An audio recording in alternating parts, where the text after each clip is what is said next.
인도하여 주시옵소서. 이 모든 것을 성령 하나님께 의지하며 거룩하신 예수님의 이름으로 기도합니다. 아멘. 우리 옆에 사람과 함께 인사하겠습니다. 사랑하고 축복합니다. 사랑하고 축복합니다. 네, 오늘 마가복음의 말씀은 아주 쉬운 내용입니다. 여러분, 예수님의 행동들을 유심히 관찰해보면 그가 어떤 죄인이라도 겸손히 주님 앞에 회개하고 주님을 찾는 자에게는 한없이 자애로우시고 긍휼을 베푸시는 분입니다.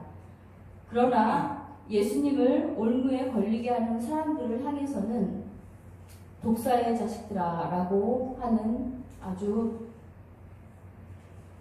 엄한 말씀으로 그들을 혼내주시는 장면들이 많이 있습니다. 또 번쩍이는 역설로 제 앞에 버리시기도 합니다.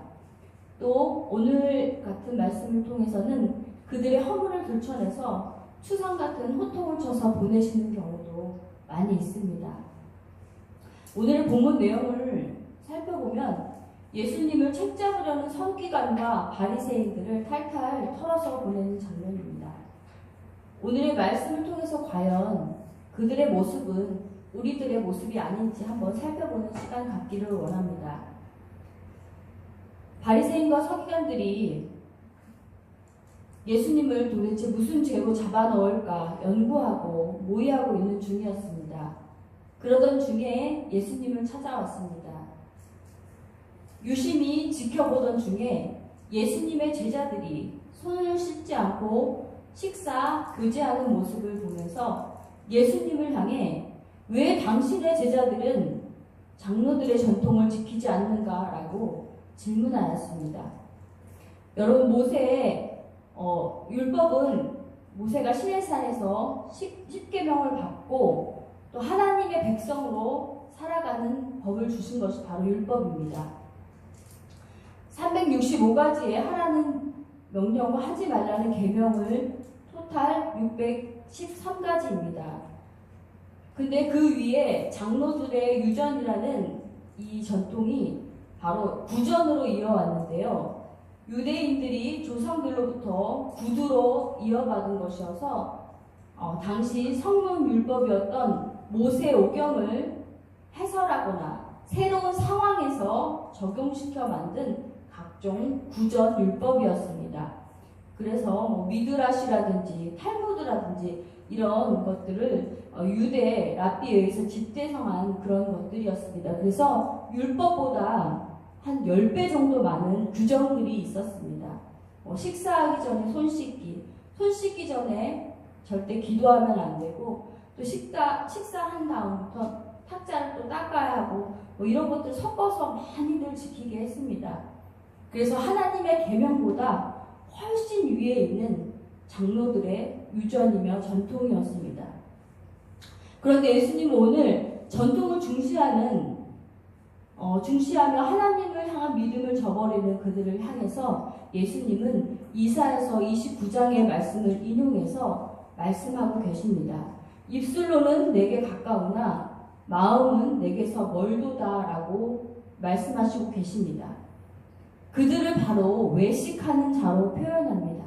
바리새인과 서기관의 영적인 상태를 지적하시는 것입니다.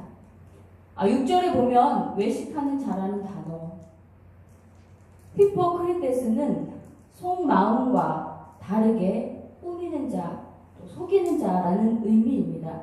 후에는 가면이나 무대 배우라고도 쓰였습니다.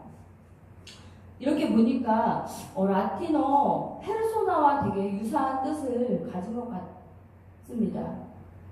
그 고대의 그리스 연극을 보면요, 그때는 음향시설이 잘 되어 있지 않아서 배우들이 이런 꽃갈 같은 그런 그 소리를 크게 내는 것들을 잡고 하다가 어느새 이게 이제 붙잡고 하다 보면은 자유자재로 연기를 할 수 없으니까 이 가면에다가 이렇게 하다가 보니까 그 가면에 또 얼굴 모양과 표정을 담다 보니까 이렇게 유래가 되었다고 합니다.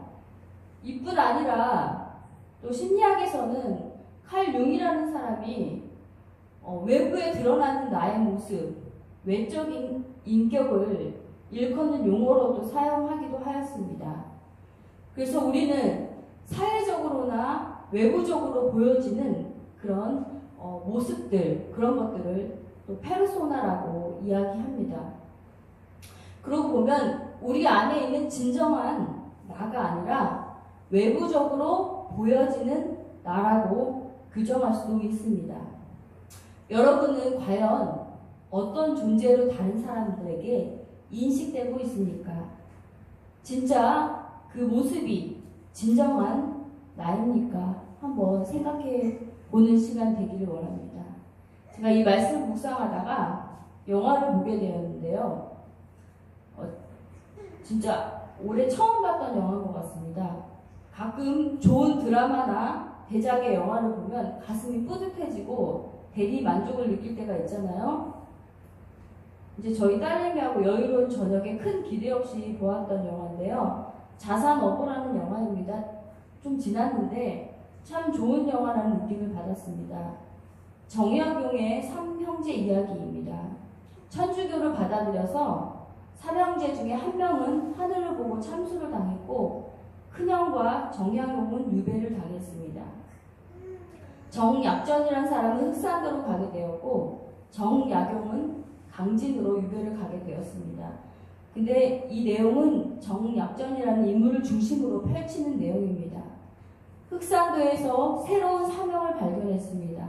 그것은 바로 어류 하나하나를 기록해서 설명서로 만드는 내용입니다.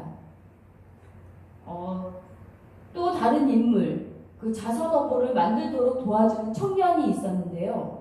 그를 통해서 사람 사는 맛이 무엇인지, 또 성공을 향해 막상 가보았지만 그곳에 파랑새는 없다라는 결론을 얻게 되는 영화입니다.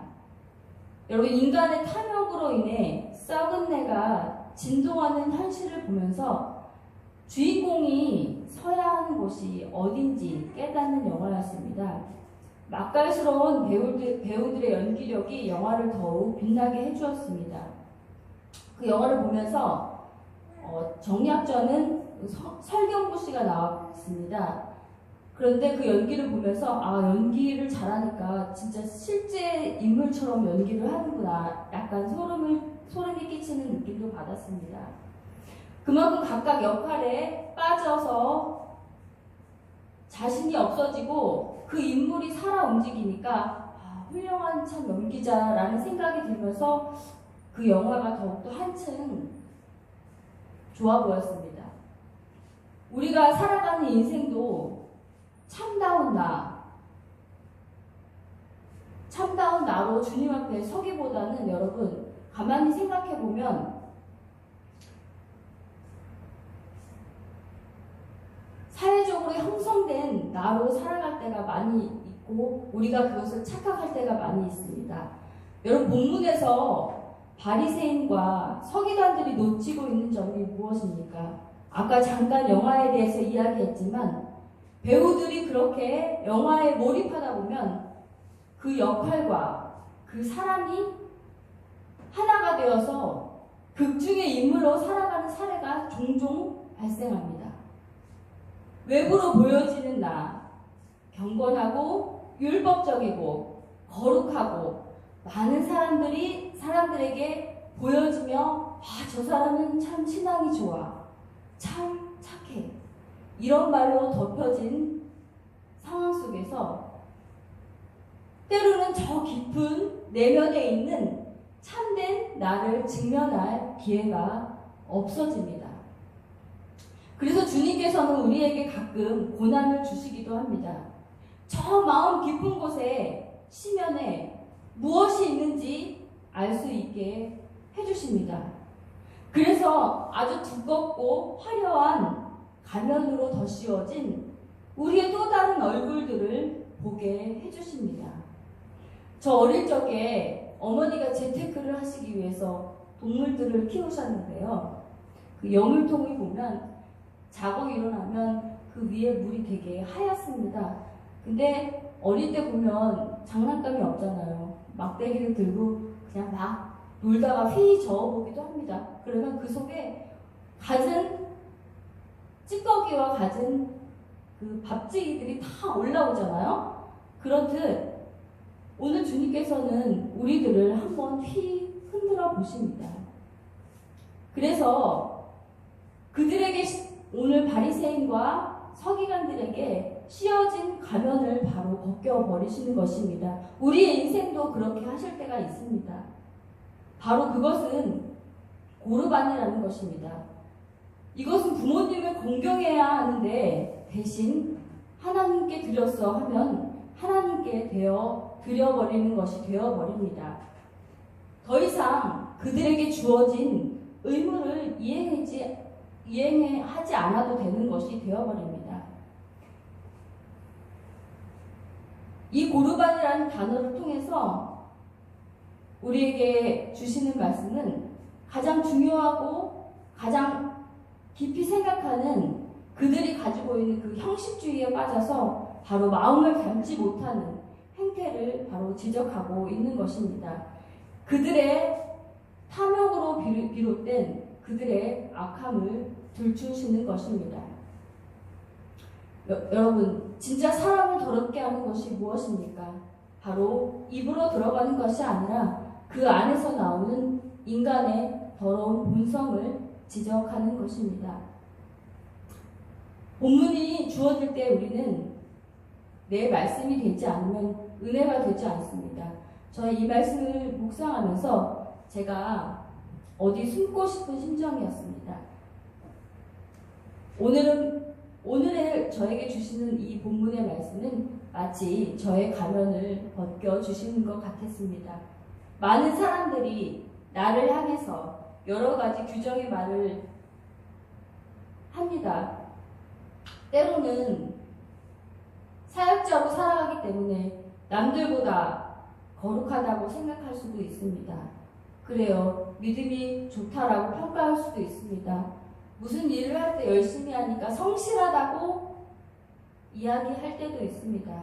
그런데 저는 이 말씀을 통해서 하나님께서 바리새인과 서기관의 그런 추한 모습을 드러내는 것처럼 며칠 동안 저의 모습도 그렇게 드러내 주시는 것을 발견했습니다.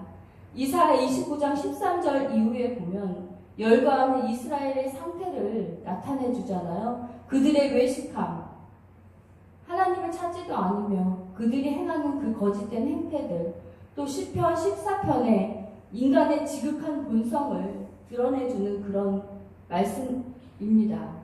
고집스러운 나이며 소망이 없는 나, 남의 눈을 피해가면서 내 마음으로는 성실한 투자를 한다면서 포장하는 탐욕스러운 나, 그런 나를 저는 발견했습니다.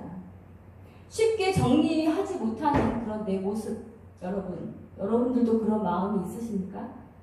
참 마음이 힘들었습니다. 그런 제 자신을 보면서 예수님께 자동으로 나아가게 되더군요. 그래서 십자가가 필요하구나. 그 십자가가 바로 나를 위한 십자가이구나라는 생각을 또 해보게 되었습니다. 여러분, 외부적으로 보여지는 나, 그런 포장된 나로 어떻게 주님 앞에 우리가 설 수 있겠습니까? 말씀을 정리해 보겠습니다. 이번 주 저는 야고보서 강해서를 보다 보니 이 시 한 구절이 되게 눈에 들어왔습니다. 유럽의 패스트가 창궐할 때 누구를 위하여 종을 울리나 라는 시를 지었던 바로 성공의 주교 존던의 시였습니다. 근데 제가 이런 차원에서 묵상을 하고 있었는데 저의 그런 어떤 더러움과 이 여러 가지의 그런 모습들을 보면서 어찌할까 이런 고민을 많이 하면서 있다 보니까 그 식구가 되게 마음에 와닿았던 것 같습니다. 그 비상시 기도문 안에 있는 내용이었는데 아주 짧은 기도였습니다. 제가 주님께 기도드릴 때 나의 옷을 벗기시고 예수로 옷 입게 하옵소서라는 짧은 기도였습니다. 그렇습니다. 우리에게 아주 두껍게 씌워져 있고 포장되어 있던 내가 벗겨지고 우리의 진정한 내가 드러날 때 그 더러움의 옷을 벗기시고 예수님은 바로 의의 옷을 우리에게 입혀 주실 것입니다. 여러분, 오늘의 본문을 통해서 예수님은 바리새인과 서기관들에게 기회를 주십니다. 부자 청년도 영생을 찾아 예수님께 왔지만 예수님께서 말씀하셨습니다. 내 모든 소유를 팔아 가난한 자에게 주고 나를 따르라고 했습니다. 그런 기회들을 우리 모두에게 다 주십니다. 예수님께서 우리에게 일그러진 자아상을 보여주실 때 겸손하게 주님 앞에 나아가는 사람에게는 은혜가 주어질 것입니다. 그래서 그것을 통해 주님께 나오시는 여러분들 다 되시기를 주님의 이름으로 소망합니다. 기도하시겠습니다. 하나님 아버지,